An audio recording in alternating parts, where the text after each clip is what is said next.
Hello student, welcome to Adarsh education group. हम बात कर रहे थे फिजिक्स के लेसन नंबर 2 जिसका नाम था गाउस के नियम व उसके अनुप्रयोग। कल वाले लेक्चर में हमने गाउस के नियम का पहला अनुप्रयोग के बारे में थोड़ी बहुत जानकारी प्राप्त की। गाउस के नियम का पहला अनुप्रयोग जो था वो था समरूप आवेशित गोलीय कोश के कारण विद्युत क्षेत्र की तीव्रता। दोस्तों, हमने उसमें देखा था कि वहाँ 3 स्थितियां बन रही थी। 3 स्थितियां कौन कौन सी थी? बिंदु P गोले के बाहर हो, बिंदु P गोले के पृष्ठ पर हो, और स्थिति नंबर 3 थी जब बिंदु P गोले के अंदर स्थित हो। कल वाले लेक्चर में मैंने आपको स्थिति नंबर 1 के बारे में थोड़ा बहुत समझाया था। उसी लेक्चर को मैं आगे बढ़ाते हुए फिर से स्टार्ट करने वाला हूं जब बिंदु P गोले के बाहर स्थित हो। ये वाला टॉपिक समरूप गोलीय कोश के कारण किसी बिंदु पर उत्पन्न विद्युत क्षेत्र की तीव्रता में ही है।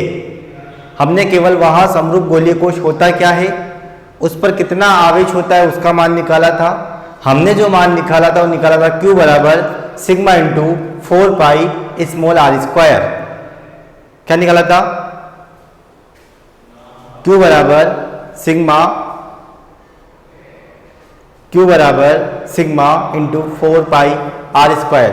अगर आपने त्रिज्या स्मॉल r ली तो स्मॉल r लिखना है और कैपिटल R लिखी तो कैपिटल R लिखना है। इसी लेक्चर को मैं आगे बढ़ाते हुए बात करने वाला हूं जब बिंदु P गोले के बाहर स्थित हो। इसके लिए मैं सबसे पहले आपको चित्र के माध्यम से बता देता हूं, उसके बाद मैं चित्र के बारे में आप लोगों को लिखाऊंगा। सबसे पहले इसका चित्र कल भी बनाया था, आज फिर से बना देते हैं। सबसे पहले आपको एक गोलीय कोश लेना है। आप लोगों ने क्या लिया? एक गोलीय कोश ले लिया। ठीक है दोस्तों, ये इसका केंद्र बिंदु ले लिया आपने O।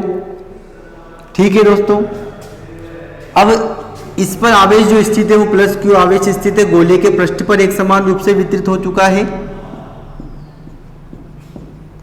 आप लोग स्थिति नंबर 1 को आसानी से समझ लोगे तो दूसरी और तीसरी आपको बहुत अच्छे से समझ में आ जाएगी। ठीक है, यहां मैंने बिंदु P ले लिया। ये बिंदु P कहाँ है? गोले के बाहर स्थित है। ठीक है दोस्तों, गोले के बाहर ले लिया। केंद्र से इस बिंदु P के मध्य की दूरी कितनी है आप बताओ मुझे? केंद्र से गोले के मध्य की दूरी कितनी है दोस्तों? स्मॉल r है। ठीक है दोस्तों, स्मॉल r ले लिया आप लोगों ने। आपको इस गोले की त्रिज्या पहले से पता है, मैंने इस गोले की त्रिज्या का मान आप लोगों को बता रखा है। गोले की त्रिज्या कितनी मानी है? Capital R। ठीक है, ये भी आपने लोगों ने आसानी से निकाल लिया। दोस्तों, आपको कुछ भी नहीं करना है। इस गोलीय कोश पर सबसे पहले एक अल्पांश लेना है। तो आपने कहीं भी एक अल्पांश ले सकते। मान लो मैंने एक अल्पांश ले लिया यहाँ पर, ये छोटा सा हिस्सा। अल्पांश का मतलब किसी भी गोलीय कोश का छोटा सा हिस्सा उसका अल्पांश कहलाता है। ठीक है दोस्तों, आगे हम बात करने वाले हैं इस अल्पांश का जो नाम होगा वो क्या होगा? ds सदिश। और जिस दिशा में अल्पांश होता है उसी, ये दिशा नहीं है, इसका नाम है। अल्पांश का नाम बता रखा है ds। इसकी दिशा होगी विद्युत क्षेत्र के सनुदिश होगी। इस प्रकार से जिधर ds होगा उसी दिशा में विद्युत क्षेत्र की तीव्रता होगी। आप लोग इस चित्र को नोट कर सकते हो। मैं चाहूं तो ds की दिशा भी लिख सकता हूं। ये ds की दिशा है, विद्युत क्षेत्र की दिशा है। ये तीर का निशान केवल बताता है कि ds अल्पांश है। यहां लिख देता हूं चाहे आपको कंफ्यूजन हो तो।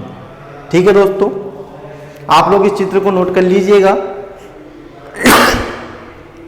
जैसे आप चित्र को नोट कर लोगे, मैं आप लोगों को अब चित्र के बारे में लिखाने वाला हूं। तो दोस्तों, ध्यान से आप इस चित्र के बारे में नोट करते जाइएगा। आप लोग स्थिति नंबर 1 को जितना अच्छे से समझोगे आपको सेकंड और थर्ड में उतनी प्रॉब्लम नहीं आई। ठीक है दोस्तों, स्थिति नंबर 1 के बारे में लिखाना वाला हूं मैं चित्रानुसार। ठीक है, कैपिटल R त्रिज्या का एक आवेशित गोलीय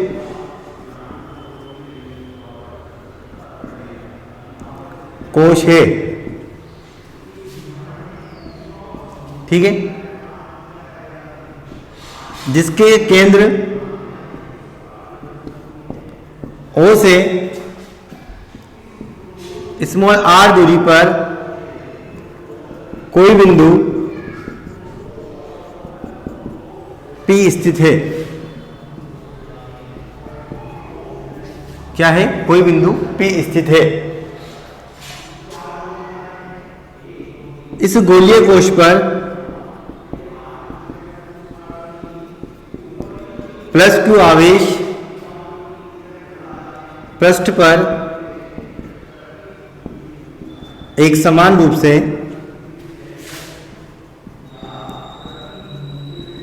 वितरित है।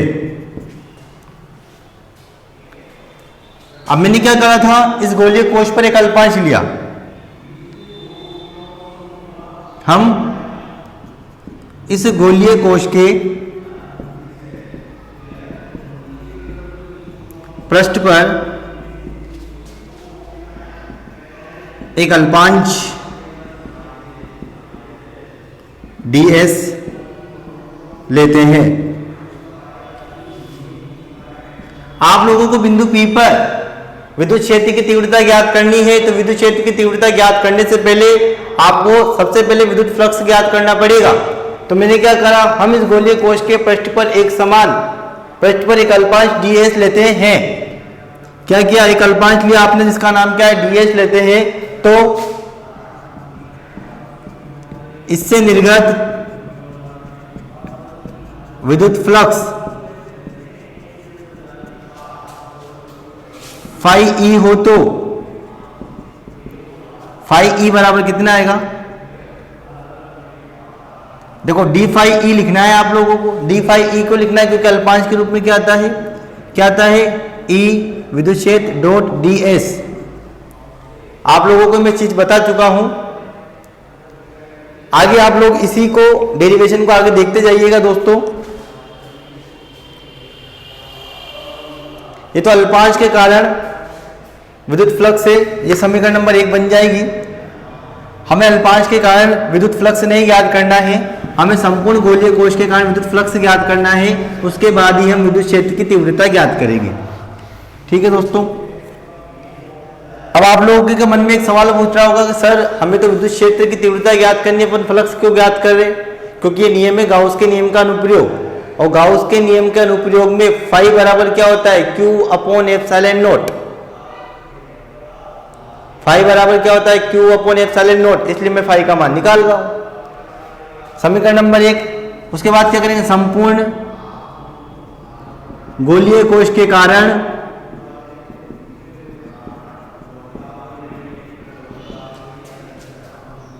निर्गत विद्युत फ्लक्स, निर्गत फ्लक्स बोल दो चाहे विद्युत फ्लक्स बोल दो, आपको पता है क्या करना है। समीकरण नंबर 1 का समाकलन करने पर ये बंद फ्लक्स बनाना है, फाई ई लिखना है, इक्वल टू बंद फ्लक्स बनाना है, ए डॉट डी एस लिखना है। मैं आप लोगों को आसानी से आगे समझाने वाला हूं। डी फाई ई के स्थान पर कितना आएगा, फाई ई आएगा दोस्तों। देखो ये समाकलन का चिन्ह, बिंदु गुणनफल हटाओ, कोस थीटा लगाओ। आप सबको ही पता है चूंकि ई सदिश और डी एस एक दूसरे के समांतर है, अतः थीटा बराबर कितना होगा दोस्तों, 0 डिग्री। तो उपरोक्त समीकरण से, उपरोक्त मतलब ऊपर दी गई समीकरण से क्या होगा दोस्तों, आप लोग आसानी से इसको देखते जाइएगा। क्या करना है, फाई ई बराबर निकाल लिया आपने, समाकलन का चिन्ह था, ई डी एस था, कोस थीटा की जगह 0 डिग्री, कोस 0 का मान 1 होता है। फाई ई बराबर हो जाएगा, ई बाहर निकल जाएगा, डी एस आएगा, कारण कोस 0। देखो यहाँ पर मैंने एक स्टेप काट दी, आप उस चीज को आसानी से समझ लेना। मैं लिख देता हूँ, आपको कंफ्यूज ना हो।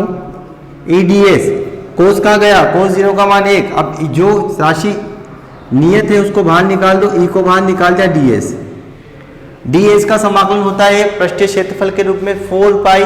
आपने केंद्र से बिंदु P के मध्य की जो दूरी ली वो डी एस के क्षेत्रफल में, उसको लेना। कितना आएगा, फाई ई बराबर E into 4 pi small r square. दोस्तों इस चीज को अवश्य करके याद रखना, ये चीज बहुत इंपॉर्टेंट है। आपने अगर यहाँ कैपिटल आर लिख दिया तो गलत हो जाएगा। कैपिटल आर गोलीय कोश की त्रिज्या है, जबकि यहां पर आपको लेना है कि केंद्र से बिंदु P के मध्य की दूरी कितनी है, उतने पृष्ठ की बात अपन ने करनी है। ठीक है दोस्तों, समीकरण नंबर आपके बन जाएगी 2। आपके जैसे समीकरण नंबर 2 बन जाती है, मैं वही गाउस के नियम का यूज करूंगा। गाउस के नियम से फाई ई बराबर कितना होता है, क्यू अपॉन एप्सिलॉन नॉट। जो भी समीकरण आएगी दोनों की तुलना कर देंगे और अपना आंसर आ जाएगा। आप लोग समीकरण नंबर 2 तक नोट कर लीजिएगा।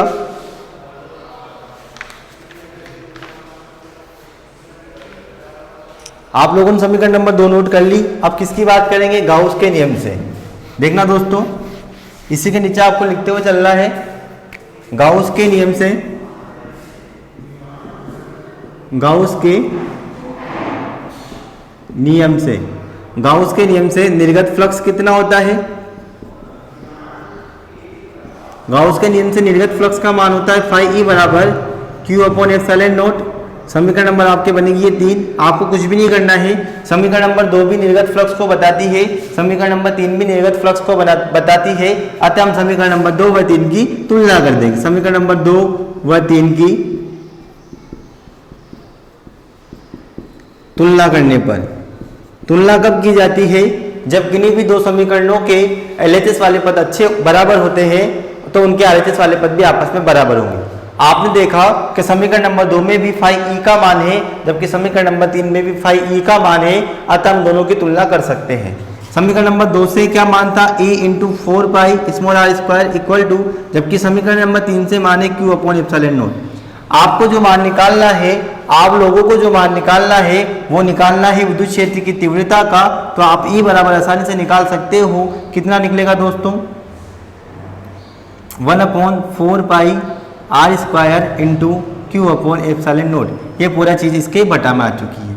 ठीक है दोस्तों, आप लोगों के समीकरण बन जाएगी। लेकिन आपको अगर पृष्ठ आवेश घनत्व के रूप में इसकी वैल्यू निकालनी है, सिग्मा के रूप में इसका मान निकालना है, तो आप इसको सिग्मा के रूप में भी निकाल सकते हो। समीकरण नंबर 4 बन जाएगी। आप चाहो समीकरण नंबर 4 बनने के बाद, चूंकि आप सबको ही पता है क्यू बराबर कितना होता है, sigma into 4 pi capital R square. मैं आप लोगों को ये बोल रहा था। तो ऊपर लिख देता हूं मैं,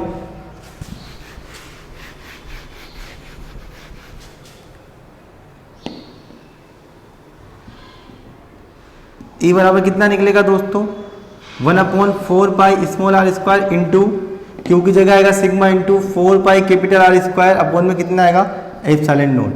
4 पाई से 4 पाई कैंसिल हो जाएगा, तो ई बराबर अपने बचेगा सिग्मा अपॉन एप्सिलॉन नॉट और R square upon small r square. समीकरण नंबर 5। इस प्रकार से समीकरण नंबर 4 भी विद्युत क्षेत्र की तीव्रता को बताती है, समीकरण नंबर 5 भी विद्युत क्षेत्र की तीव्रता को बताती है। हम चाहें तो समीकरण नंबर 4 को सदिश रूप में भी लिख सकते हैं। मैं आपको सदिश रूप में भी इसकी वैल्यू बता देता हूं। सदिश रूप में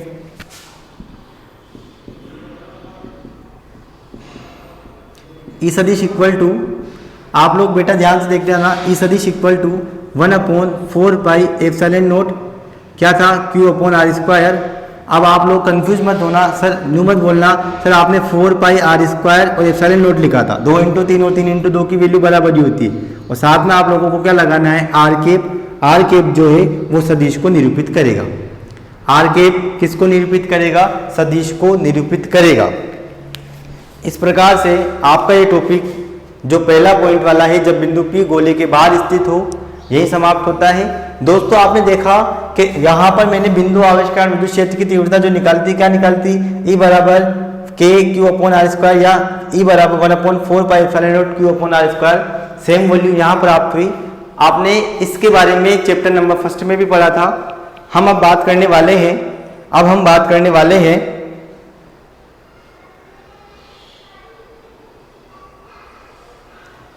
स्थिति नंबर 2 की, जिसका नाम है जब बिंदु P गोलीय कोश के पृष्ठ पर स्थित हो।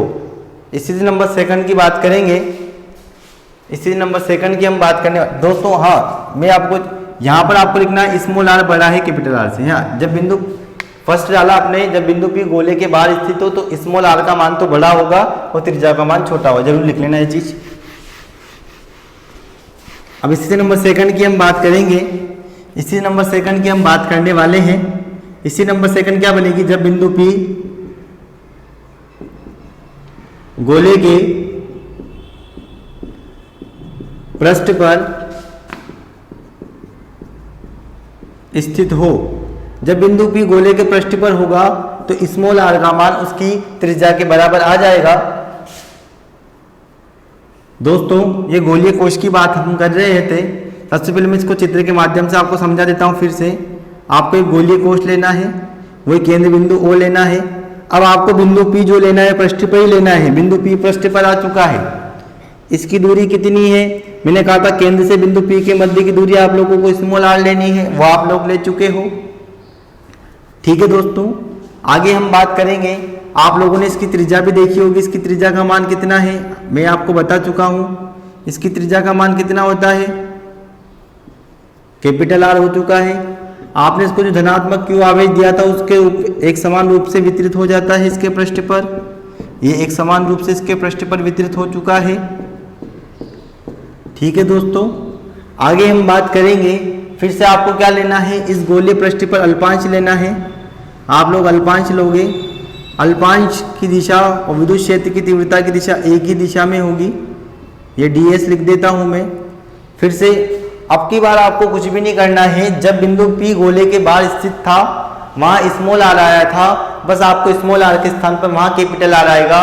इसका कारण क्या है, इसका कारण यह है क्योंकि अब की बार बिंदु गोले के पृष्ठ पर आ चुका है, इसलिए बिंदु P की केंद्र से दूरी उतनी होगी जितनी गोले की त्रिज्या है।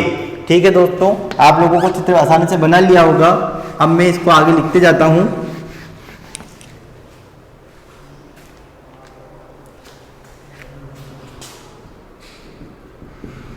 इस स्थिति में स्मॉल r बराबर कैपिटल R होता है। ठीक है, ये आप लोगों ने ज्ञात कर लिया। अब आप लोगों को एक लाइन लिखनी है। हम जानते हैं कि जब बिंदु P गोले के बाहर स्थित होता है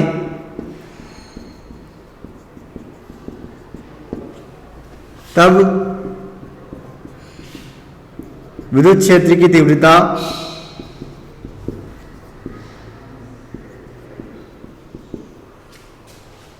निम्न होती है। क्या होती है, E बराबर, आप लोगों को मैं बता, E बराबर 1/4 pi epsilon not Q upon small r square. यही था ना। इस समीकरण में आपको कुछ भी नहीं करना है।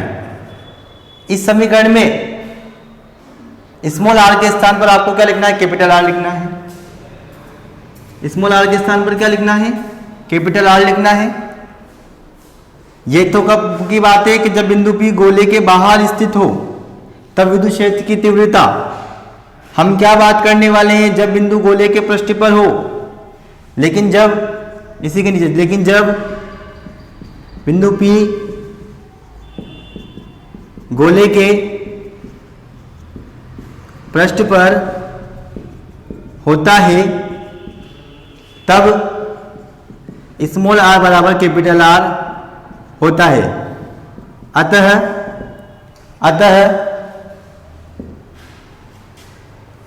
अतः विद्युत क्षेत्र की तीव्रता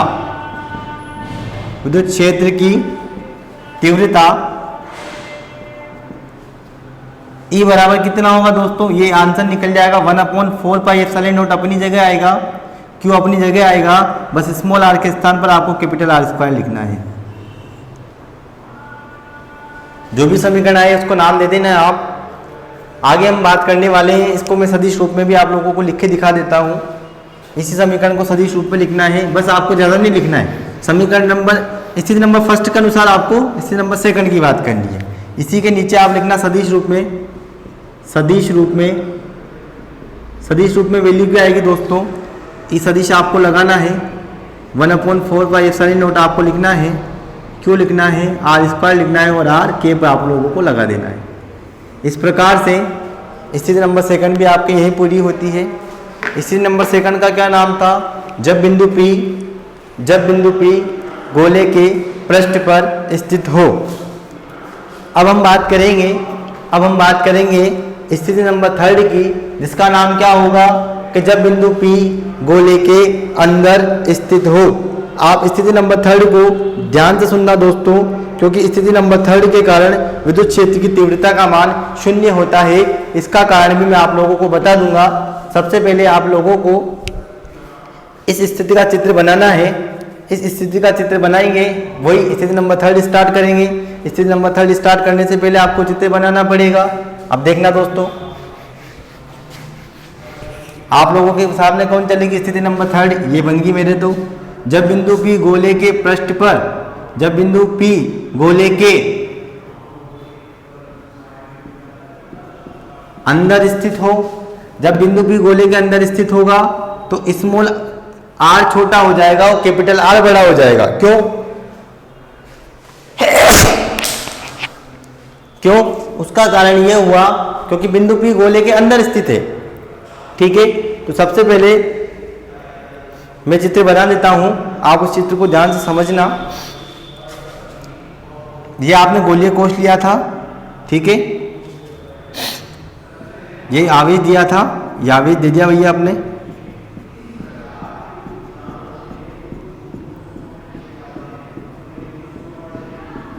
चलो हमने आवेश दे दिया।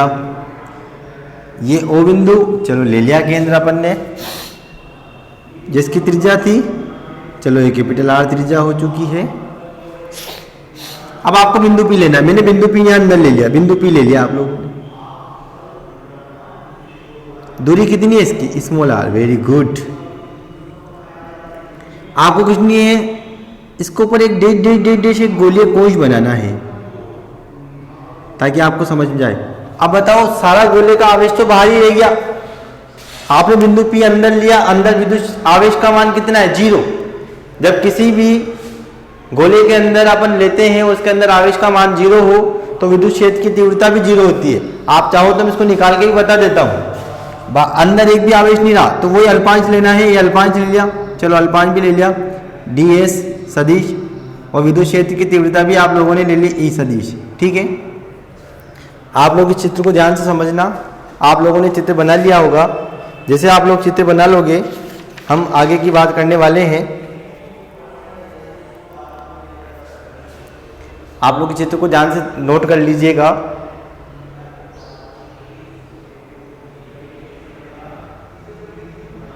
बना लिया दोस्तों। आप लोगों को केवल एक लाइन लिखनी है इसके लिए कि लिखें। आप लोगों को जो मैं नोट करवाने वाला हूं वो लिखते जाइएगा बस।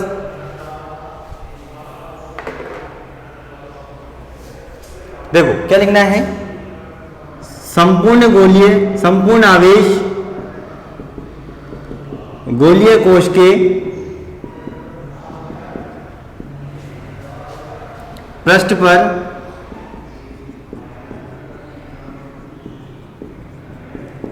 स्थित होता है। संपूर्ण आवेश गोलीय कोश के पृष्ठ पर स्थित होता है। गोलीय कोश के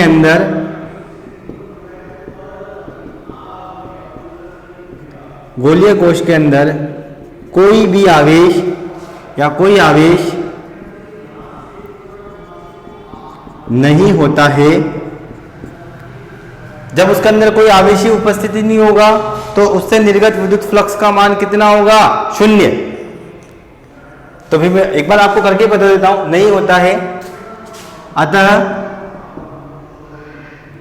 इससे निर्गत विद्युत फ्लक्स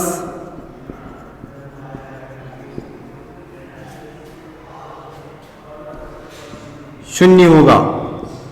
कैसे होगा मैं आपको बता देता हूं। आप लोगों को पता है फाई ई बराबर क्या होता है, Q/ε0। आप सबको पता है चूंकि Q बराबर 0, क्यों? क्योंकि अंदर तो आवेशी स्थिति नहीं है, तो फाई E बराबर कितना आएगा 0 अपॉन एप्सिलॉन नॉट। क्या आएगा आपके पास 0 अपॉन एप्सिलॉन नॉट।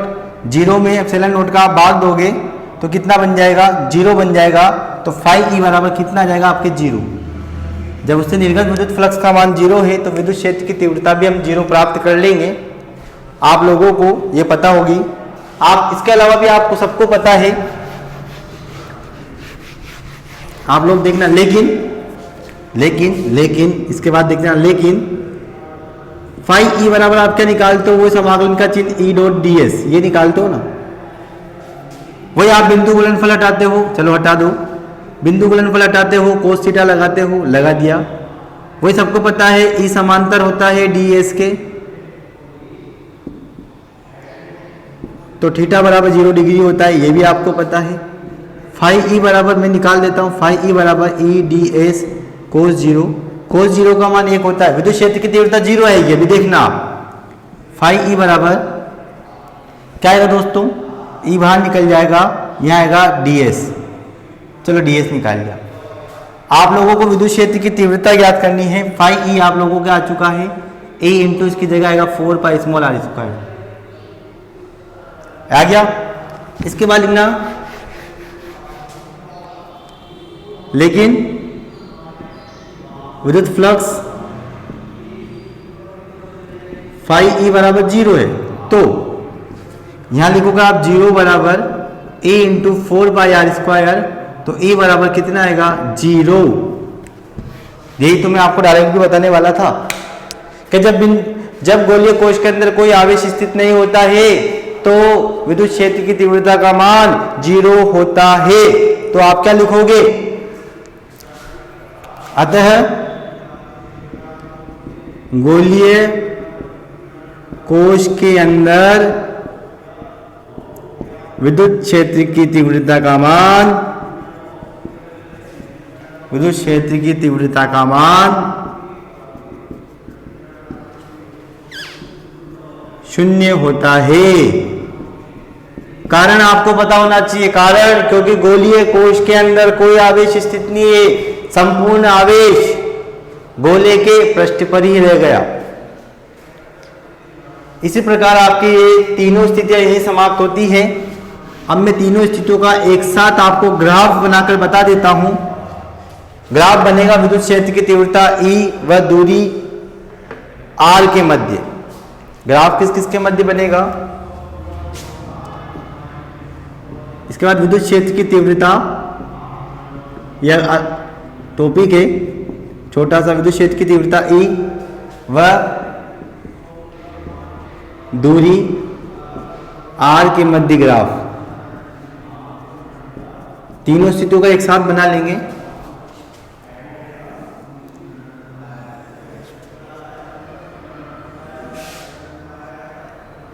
देखना दोस्तों, ये तो बता रही है ये बिंदु O, ये तो बता रहा है दूरी को, ठीक है। ये बताएगा विद्युत क्षेत्र को E को, ठीक है, बता देगा, ठीक है। ठीक, आपने किसकी बात की थी, गोलीय कोश की। तो आपको कुछ भी नहीं करना है, गोलीय कोश बनाना है। ये विद्युत क्षेत्र की तीव्रता को बता रही है रेखा, ध्यान रखना आप, ठीक है। जहां वो बिंदु लिया था वो ले लो आप, ठीक है। आवेश भी दिया था, चलो आवेश भी ले लेते हैं यार, क्या फर्क पड़ रहा है।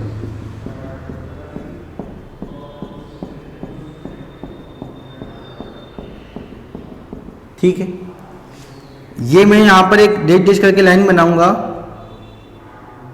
इसका इस लाइन का मतलब तो होगा पृष्ठ पर, ये यहां भी पृष्ठ पर। पृष्ठ पर क्या होता है, स्मॉल r बराबर कैपिटल R, स्मॉल r बराबर कैपिटल R, ठीक है। यहां इससे अंदर जाओगे, यहां से यहां क्या अंदर में क्या होता है, स्मॉल r तो छोटा होता है, कैपिटल R बड़ा होता है। स्मॉल r छोटा होता है, कैपिटल R बड़ा होता है। और इसके बाहर बिंदु P लेते हैं तो क्या होता है, स्मॉल r बड़ा होता है, कैपिटल R छोटा होता है। स्मॉल r बड़ा होता है, कैपिटल R छोटा होता है। आप लोगों को चित्र अच्छे से समझ में आ रहा होगा। अब हम बात करेंगे ग्राफ की। आप लोगों ने देखा होगा जब बिंदु P गोले के बाहर स्थित होता है तो विद्युत क्षेत्र की तीव्रता प्राप्त करते हो E बराबर 1/4πε0 Q अपॉन R स्क्वायर, मतलब विद्युत क्षेत्र की तीव्रता दूरी के वर्ग के व्युत्क्रमानुपाती होती है। यहाँ लिखोगे आप E समानुपाती 1/r स्क्वायर, या आप लोग लिख चुके होंगे, इसलिए ग्राफ बनेगा वक्र के रूप में। ठीक इसी प्रकार बिंदु इधर भी ले सकते हैं, तो क्या बनेगा दोस्तों, E समानुपाती 1/r स्क्वायर। आप लोग इस ग्राफ को आसानी से देख सकते हो, आप लोगों को ग्राफ समझ में आ रहा होगा। ठीक है दोस्तों,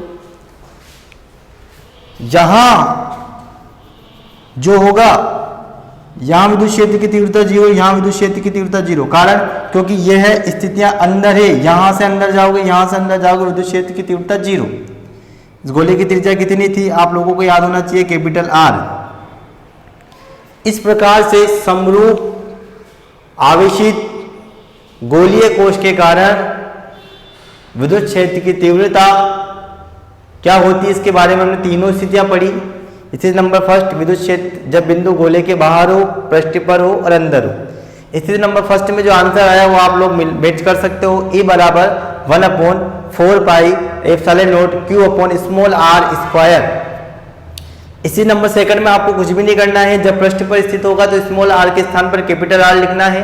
तो E बराबर 1/4πε0 Q अपॉन आपका आएगा कैपिटल R स्क्वायर, क्योंकि पृष्ठ पर आ चुका है, त्रिज्या के बराबर हो चुकी है दूरी। इसी नंबर थर्ड के लिए विद्युत क्षेत्र की तीव्रता का मान 0 होगा, इसका कारण अंदर कोई आवेश स्थित नहीं होता है। इस प्रकार से आपका ये टॉपिक यही समाप्त होता है। आपको इस टॉपिक से संबंधित कोई भी समस्या हो तो आप प्लीज़ कमेंट जरूर कीजिएगा। वीडियो देखने के लिए बहुत बहुत धन्यवाद।